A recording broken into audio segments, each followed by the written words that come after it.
Okay, so I'm still in my pajamas and I don't care. I just had a realization and decided to vlog right now.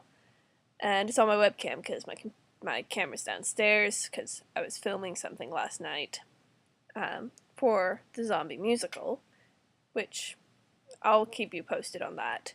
Talking about my Nano right now because I don't talk about it very much. And it's been a while since I wrote on it, and it's also been a while since I vlogged. Fancy the correlation. Okay, so one of the characters dies, and they're all sad. Well, actually, only one of them. It's actually a complicated emotional scene because only one of them knew the character very well, and the others are like, well, that sucks. Sorry about that. I don't have any real memories. I only know the future. I don't know what's going on here anymore. Anyway, when I was writing the scene, and because they're off on their adventure and they don't have time for an expensive funeral in the middle of nowhere, they just kind of find a tree and bury the character there. And so this line happens. It seemed fitting that they weren't put in a cemetery, one identical stone block amongst hundreds, with only a name and a date to let anyone know that they had lived. Which calls back to the scene where Victoria is talking to Guy about cemeteries. And I don't know if I've posted anything about that one on this vlog. I don't even know. Whatever. Where she's talking about how on headstones it's basically just it's a 3-word summary of somebody's life because it's kind of expensive to carve onto them or whatever. So the interesting relationship that's developing between the characters and cemeteries and conformity and death, and yeah, I like it. A theme is emerging, which is good. Some form of coherence. And yeah, wow. It's actually very, I like this moment right now. I'm very pleased with this moment because I now have something to say that it's about. Like when people ask me, so what have you been doing? Oh, writing a novel. Oh, cool, what's it about? Well, okay. I can't really tell you what it's about because I have no clue, but I can give you a brief and complicated summary that you won't get.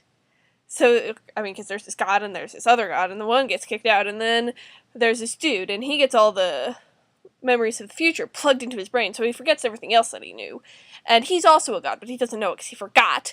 And then there's also these other 2 chicks, and another girl, and a guy, and this other guy called Mr. Mord, and he's cool because he drives the 1935 Rolls-Royce Phantom, and aren't those the coolest cars ever? I really hate the new ones. They're really ugly, and blocky, and blah. And yeah, that's kind of how my summaries go. I get distracted by Mr. Mord's car.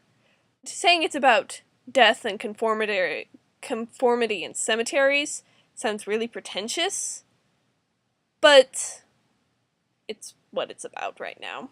It'll probably change in the next draft. But I think that's the exciting thing about writing, is that when you set out to write something, it changes. It's like a living, breathing thing.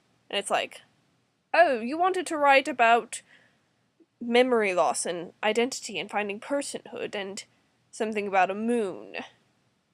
Well, too bad for you. You're writing this now.